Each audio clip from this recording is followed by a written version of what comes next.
Hello everyone, Poonam किचनमध्ये तुमचे सर्वांचे स्वागत आहे। श्रावण आला की सगळा निसर्ग हिरवागार दिसू लागतो आणि हाच श्रावण महिना आपल्याला वेगवेगळ्या भाज्या खाण्याचा जणू इशाराच देत असतो। कारण या श्रावणातच या रानभाज्या चवीला लागतात। म्हणूनच आज मी तुमच्यासाठी आयुर्वेदिक प्रोटीनयुक्त आणि फायबरयुक्त असणाऱ्या कंटोली या भाजीची रेसिपी घेऊन आली आहे।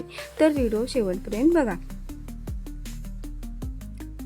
ही भाजी इम्युनिटी वाढवते, डायबिटीजसाठी फायदेमंद आहे आणि पोट साफ होते, वजन कमी होते। तर मी इथे 5 कंटोले कट करून घेतलेले आहेत आणि त्यासोबतच कांदा सुद्धा कट करून घेतलेला आहे।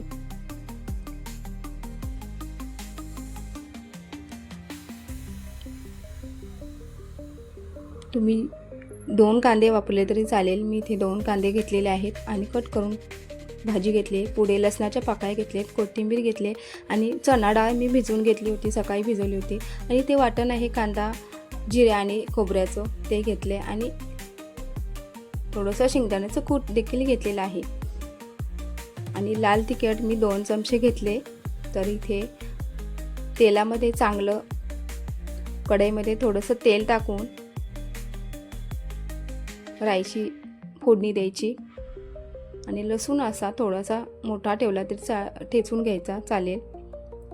बघा मी ते थोडंसं लालसर लसूण झाला की कांदा टाकून घेतला आहे। कांदा चांगला फ्राय करून घ्यायचा, त्यातच थोडंसं मीठ टाकायचं आणि जे वाटण आहे ते सुद्धा मी चांगल्या प्रकारे भाजून घेतले। आता सगळे कंटोले मी यामध्ये पुन्हा एकदा भाजून घेते आणि वरून जी आपली चणा डाळ आहे भिजवलेली ती टाकून चांगलं व्यवस्थित अजून एकदा भाजून घेते। तर चांगलं असं व्यवस्थित फ्राय झालंय की आपण लाल तिखट टाकूया, वरून थोडीशी कोथिंबीर टाकूया आणि आता चांगलं असं गरम झालं की वरून गरम पाणी टाकूया।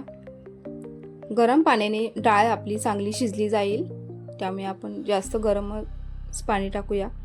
उकळतं पाणी टाकलं की उकळी आली की आपण एक 10 मिनिटे असं झाकून ठेवूया, कारण आपली डाळ शिजायला मदत होईल झाकल्यामुळे। तर एक 5 मिनिटांनी बघा मी बघते तर आपली डाळ शिजत आलेली आहे। तर बघा आपली भाजी तयार आहे। ही भाजी पुणे, मुंबई या ठिकाणी श्रावण महिन्यात मार्केटला भेटू शकते।